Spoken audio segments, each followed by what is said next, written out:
Afinal, você pode digitalizar e eliminar seus documentos em papel? Essa dúvida vamos discutir hoje no nosso vídeo. Antes de responder, vamos analisar o Decreto Federal 10278 de 2020.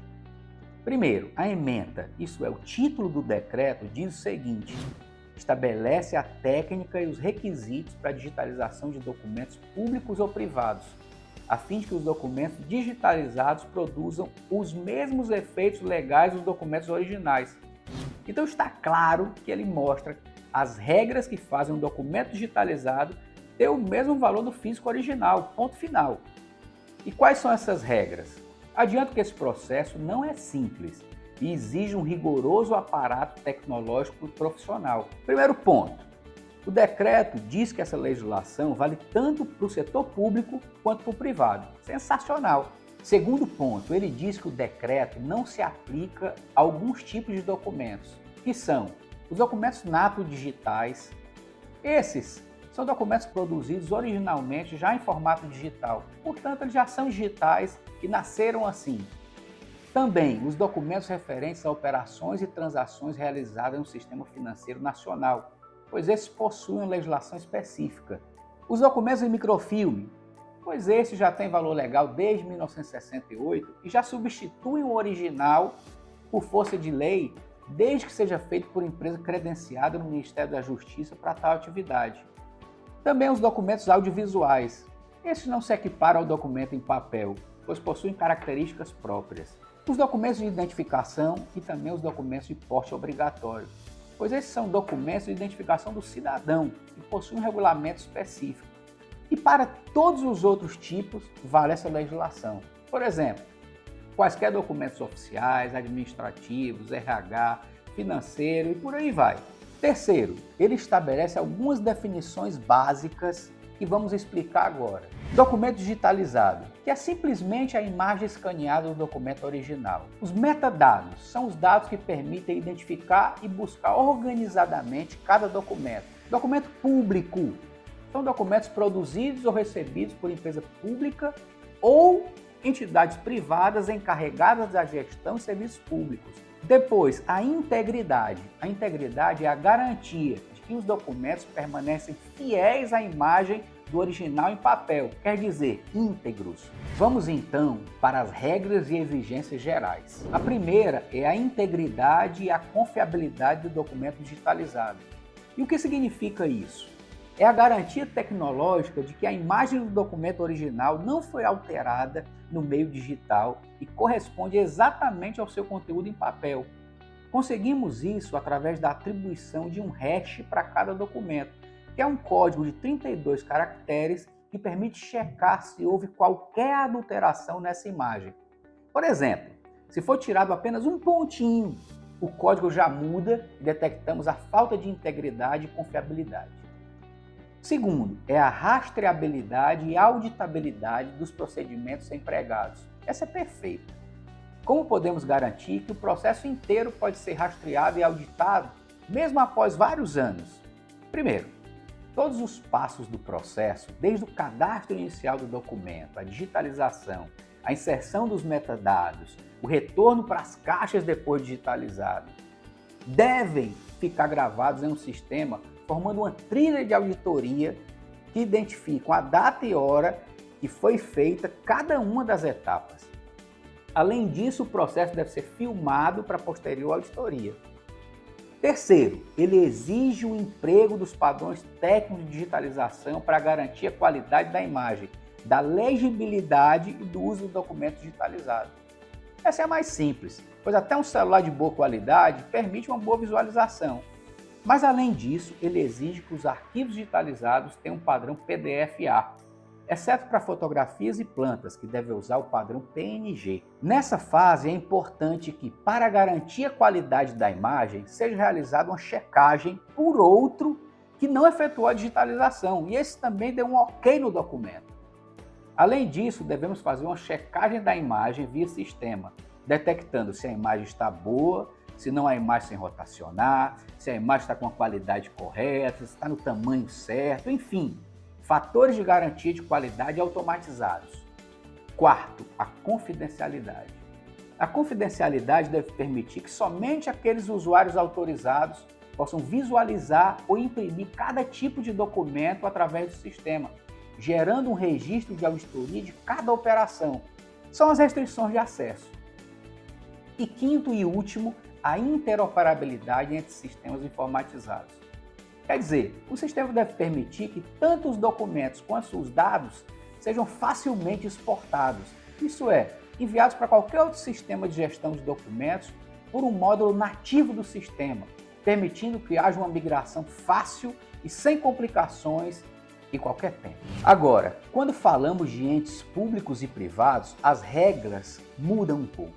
No geral, é exigido o uso de assinatura eletrônica dos documentos no padrão ICP Brasil, isso é, o ECPF de quem digitalizou e de quem recebeu e auditou as imagens. Além disso, os metadados, que são os dados de identificação dos documentos, são muito mais volumosos para os entes públicos do que os exigidos para pessoas físicas e jurídicas comuns. Para quem é da iniciativa privada, vale qualquer assinatura, desde que as partes concordem, o que será um pouco difícil para documentos já existentes antes dessa legislação. É importante falar sobre a responsabilidade pelo processo. O decreto permite que o processo de digitalização seja feito pelo próprio ou por terceiros, mas a responsabilidade é exclusiva do possuidor do documento, exigindo um cuidado redobrado em contratar uma empresa que tenha vasta experiência no ramo. A exceção vale para o setor público federal. Quando a empresa é contratada, ela é solidária ilimitadamente pelos danos causados por erros. Mas vale lembrar que a auditoria e o recebimento, mesmo no setor público federal, exige a assinatura de uma pessoa física do órgão, que também o torna responsável. Como vocês podem ver na tabela, os documentos devem ter resolução de 300 dpi e formato PDF-A, exceto para fotografias e plantas que devem ter formato PNG. E agora nós vamos falar dos requisitos mínimos dos metadados.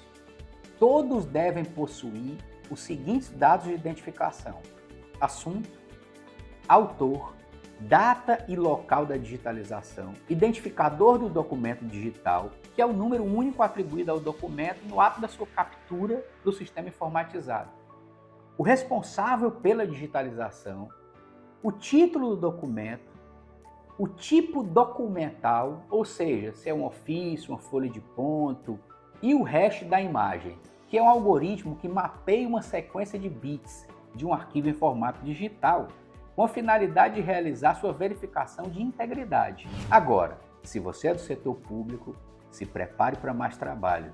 Além dos que eu falei anteriormente, deve incluir também a classe, que é definido do plano de classificação e deve conter grupo, subclasse e classe, a data de produção do documento original, a destinação prevista de acordo com a tabela de temporalidade, isso é, se é para transferência, eliminação ou recolhimento daquele documento, e o gênero do documento original. O gênero representa o tipo de suporte que o documento oferece, e são eles: textual, que são os documentos comuns do nosso cotidiano; cartográfico, que são mapas ou plantas; ou iconográfico, que é a informação em forma de imagem, fotografia, cartaz ou partitura; filmográfico, que são filmes; sonoro; micrográfico, que são microfilmes; e imagens digitais, são documentos gravados em meio digital que requerem programas específicos para sua leitura.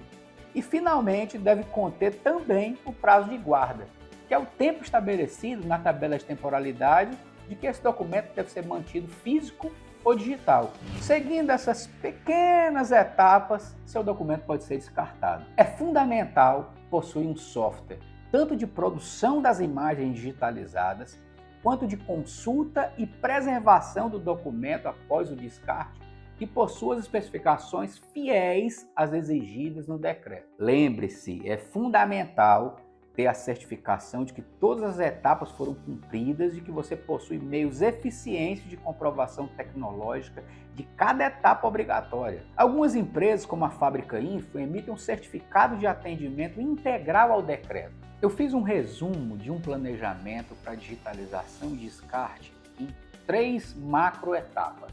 A primeira é o pré-processo, que envolve a definição do sistema informatizado de controle, a definição de índices e metadados, a definição da temporalidade, a definição dos direitos de acesso a cada tipo de documento, a definição do modelo de assinatura eletrônica que vai ser utilizado e também como será o processo de descarte. Segundo, a aquisição, que é a efetiva entrada dos documentos no sistema. E ele envolve a digitalização de acordo com os padrões do decreto, o registro dos dados do digitalizador com data e hora do que foi feito, o controle de qualidade, o registro dos dados do controlador de qualidade também com data e hora, a indexação dos metadados, também os registros dos dados do indexador, tudo com data e hora, a assinatura eletrônica, o descarte do documento físico e o registro do processo de descarte. Importante, tudo com data e hora. Depois de digitalizado, a terceira etapa é o pós-processo. É depois que foi digitalizado. E ele envolve a disponibilização do documento em um banco de dados aberto. Depois, a disponibilização da consulta do documento em sistema eletrônico. A possibilidade de verificação e auditoria de todo o processo em qualquer tempo. Depois, a possibilidade de verificação da integridade de qualquer documento digitalizado. Tem que permitir a exportação de dados de um sistema para outro sem dificuldade e ele necessita manter os prazos de descarte do documento físico ou eletrônico. Eu agradeço pela audiência e fico à disposição para esclarecer qualquer dúvida que vocês tenham utilizando os canais abaixo. E acompanhe nossos vídeos em nossa página oficial.